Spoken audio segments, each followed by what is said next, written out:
Hello everyone and welcome to Move the Needle Monday. Every Monday I record a video to help you do something really small or learn something new to help you move the needle in your business. So this week I'm talking about discovery calls and how to do them right and how to do them well so that you're increasing your chances of getting hired. So in this video, this short video, I'm going to cover 4 do's and don'ts of how to conduct discovery calls. So 2 to-dos, 2 do's, and 2 don'ts.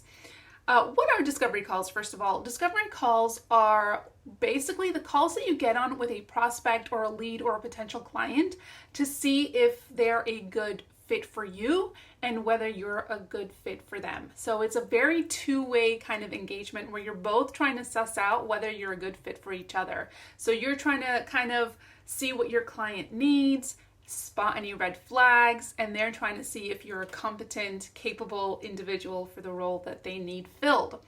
Okay, so they're like kind of, nerve-wracking because you kind of have to be on your best behavior, best performance. You want to make a really good impression. So there's a lot of prep, I think, that needs to go into kind of doing a discovery call really well. Not too much prep, but it's good to be prepared so that you're going in well-researched and confident. So these are 2 do's and 2 don'ts on how to conduct discovery calls that I think work really, really well. So let's just dig in.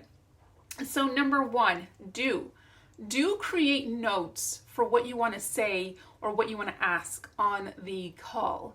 I just open up a Google Doc and I make some bullet points of the things that I want to mention, questions I want to ask, any highlights from my own business and my own career that I want to mention, anything I want to compliment the business owner on, which I kind of advise as well, find something to compliment them on. So I put them on a Google sheet and I have that sheet in front of me during the call so that I can quickly refer to it if I kind of stumble on my words, if I forget what I want to say. So it's all the information that I want to definitely mention on the call is right there in front of me. Okay, don't do all the talking. I know this is a conversation, right, between you and the business owner, and you're kind of trying to figure out if you guys are a good fit, a good personality, fit for each other. But really, this is an opportunity for you to really understand your client's needs, what they're struggling with, what their desires are in their business, what they really want to achieve. And you want to bring out in them kind of the passion for their business.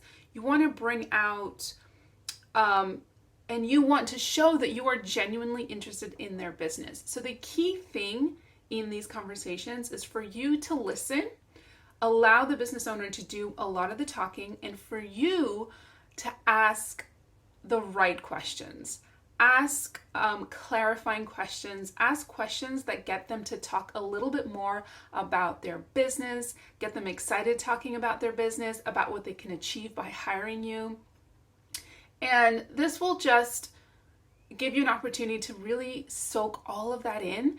And people love talking about each other, right? So they're going to love talking about their business. And you are sitting there listening and asking all the right questions that will make them think, right, this person gets me, this person understands what I'm going through. I love that they're asking me these questions so that they can better understand how they can personally help me.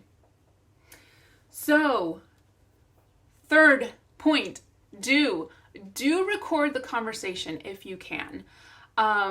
Recording the conversation will allow you to have the recording to watch after the call itself so that you can focus on the conversation you're having at the time instead of taking notes, instead of thinking about what to say next.